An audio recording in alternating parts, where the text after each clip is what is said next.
Night powers 1. Inherent within you lie the dormant powers of the Oversoul and creation. You can actualize these powers when you have realized the Oversoul within you.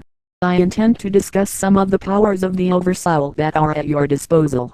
Some of the powers that you will discover are levitation, vibrational change, invisibility, weather control, and the list goes on. Some of these powers may already seem incredible to you, but really they are just the outpouring of the Oversoul's power through you, when you live in its consciousness and by its will. All the things that you have been studying and practicing have been preparing you for this day, when you would put these powers and knowledge into use. When you use these powers, you must always use them under the direction of your Oversoul. If you are ready to use these powers of the Oversoul, then let's begin with the first power of unlimited thought control. This may not sound like a specific power, but, indeed, it is. This is a very special concept of awareness that will unleash, for you, powers untold. It is virtually the key to the universe of life. If you will stop reading for a moment, and look around the room, do you note anything out of the ordinary? For most the answer would be no. Yet, under the special awareness you are going to acquire, the room around you is a very special place, as is all creation. The room is the way it is, because your thoughts keep it just the way you have always pictured it. You have become very conditioned in life to see material things as concrete and solid. The chair is a chair and nothing will change that, you think. But let's stop again and see what really a chair is. The chair is an aggregate or collection of molecules which are very dense and specifically arranged to form the chair. The chair has wood, cloth, and metal molecules that make up its physical structure. Suppose now, that a very hot fire came along and destroyed the chair. What has really happened to the chair? Well, the fire so accelerated the molecules and released the energy that binds all the molecules together, that it has transformed some of the molecules to ash and the others have been set free into the atmosphere. They are now particles, so widely scattered, that they can no longer be seen in the form of a chair. Is there anything else that could do this to the chair? Yes, indeed, your very thoughts could do the same to the molecules of the chair. This is that very special state of awareness that I was discussing earlier. Your thoughts help chain the molecules together to form what you think of as a chair. You see, feel, and know that this is a chair, and that is all it is. But if you use your Oversoul awareness and thought, you can release the energy that binds the molecules of the chair into its physical form, and then it will no longer be a chair. You, then, can release the molecules back into the atmosphere, remold the molecules into some other form, or rebind them into its original form. There is a much greater use of the first power. You could use this power on your own physical structure. Any ideas on what would happen? Remember that your physical body is just a repository for your emotions and consciousness. You are not the body, but pure Oversoul awareness and thought. If you release the thoughts that bind the physical body into its material form, then it would become formless. Yet your consciousness has complete control of all the physical molecules. You would be aware of your body, as a million pinpoints of light. If you desire to go anywhere, at any time, all you have to do is think of that time and place and you would be there. To regain your material form, all you have to do is release the thought that unleashed the binding power of the molecules. This is perhaps the most important concept you will ever learn. It is the essence of many of the other powers that you will learn. The concept, therefore, bears repeating. It is your thoughts that literally bind you to limitation and the material world. If you unleash the thoughts that bind your physical structure, or anything in your world, you become formless and free of any physical restrictions. Through this power, you will have total control over your physical form or any material thing. If you unleash the material thoughts that bind you to anything, and replace it with the Oversoul thought, then you become unlimited and free. The second power is like the first, and it is vibrational control over all that is. Imagine for a moment that you have been caught in a building that is on fire and you cannot get out. What are you going to do? You are going to use the second power of vibrational control and walk through the fire unharmed. That's right. You are going to walk right through the fire, and it will never hurt you. It really is not so incredible, as it may seem. The fire has a high vibrational rate and energy. The molecules around you are in a very high state of agitation and are combining with oxygen, giving off heat, flame, and light.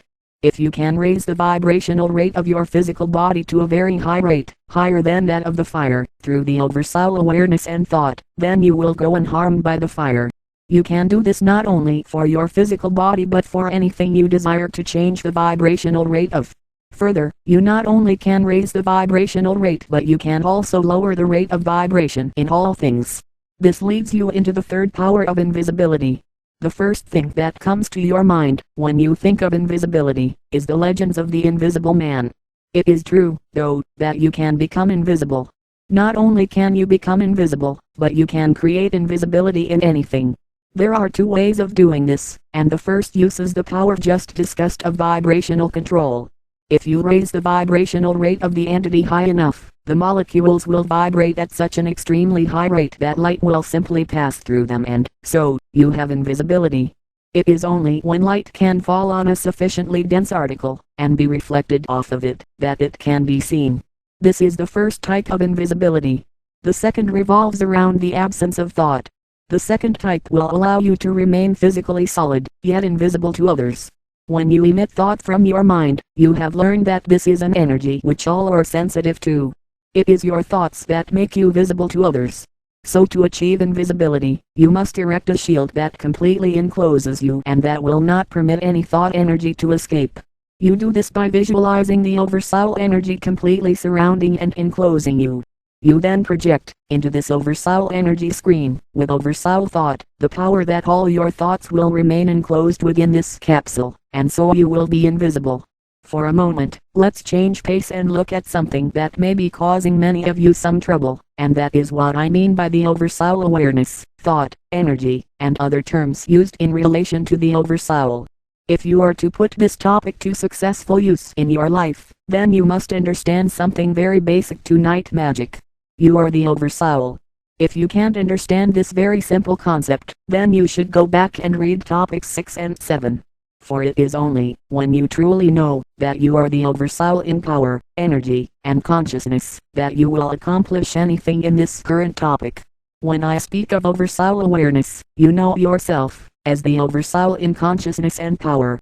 You know that you have the full use of its consciousness and power, for it is your consciousness and power. There is no difference, or separation, between yourself and the oversoul. You are one in all things. Study, learn, and know this to the inner depths of your being and you have mastered all. Let's resume, now, with the fourth power of multiple being. The concept of this may seem difficult, but study and try to follow along. When I speak of multiple being, I speak of having your physical presence in more than one place, at the same time. The key word, here, is physical. You can do this in several ways. To begin with, you can separate your astral body from your physical form, and retain consciousness in both.